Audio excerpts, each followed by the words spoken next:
په افغانستان کې د چاینکي خوندور خواړه او تیر یادونه. د کابل ښار د کفروشۍ په لرغونې کوڅه کې دغه هوټل تر ټولو مشهور او تاریخي هوټل دی. دې هوټل ته هره ورځ لسګونه کسان د هیواد له لرې او نږدې سیمو د چاینکي خوړو د خوراک لپاره راځي. چاینکي خوندور افغاني خواړه دي او له کلونو راهیسې دلته خوړل کیږي. د سی ام جی په دې راپور کې مو د دې خوندور افغاني خوړو بشپړه پیژندنه درته کړې ده. چاینکي د پسه د غوښې او لم وړې ټوټې په 2 درجنه چینایي چاینکو کې په نرم اور پخیږي. عبدالولي چې د کفروشۍ په کوڅه کې د چاینکي د دې هوټل مسؤل دی وایي پلار یې د ژوند تر اخره د چاینکي خواړه پلورل او په دې هوټل کې وو. د نوموړي په خبره اوس د دې کار ته ملا تړلې او د چاینکي خواړه پخوي.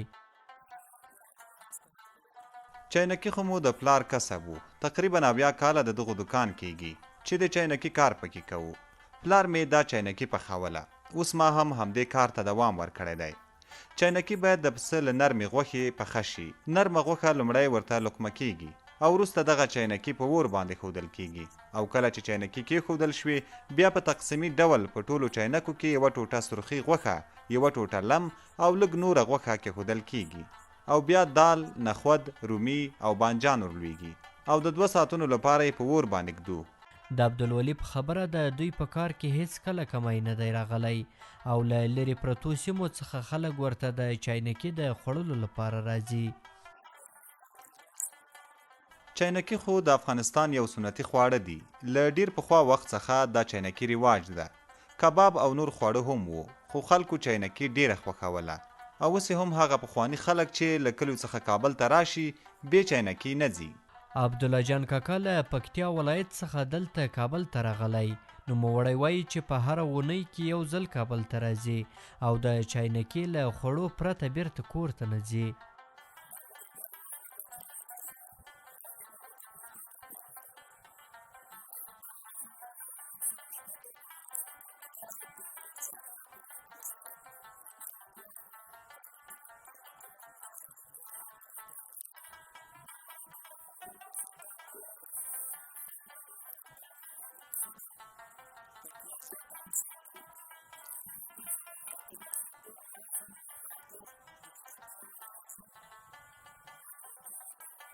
عبدالله جان کاکا د چاینکي د ګټو په اړه وایي چې دی اوس مهال د 70 کلو په شاوخوا کې عمر لري او د ظاهر خان له وخت راهیسې چاینکي خوري.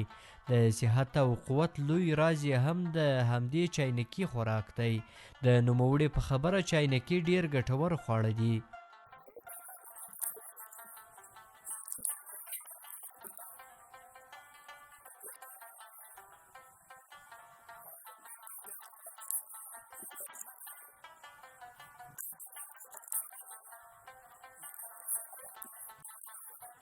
صمد خان هم د چاینکي د خوراک لپاره له ملګرو سره یو ځای دی هوټل ته راغلی دی او وایي له خپلو افغاني خوړو سره ډیره مینه لري. نوموړی وایي هر کله چې د چاینکي خوراک ته زړه وشي نو له ملګرو سره ټلیفوني اړیکه نیسي او بیا یو ځای دی هوټل ته راځي او دلته چاینکي خوري. زما دا 4م ځل دی چې دلته راځم او چاینکي خورم. یو ملګری مې د پکتیا، بل د لوګر، خوست، له دې ټولو ځایونو دلته په کابل کې سره یو ځای کیږو او دلته چاینکي نوشیجان کوو. د چاینکي کار که څومره زړیږي هغومره پخیږي او هر نوی کس چې د چاینکي خوراک خوري 2م ځل حتما ورځي. احسان الله کریمي، سی ام جی، کابل.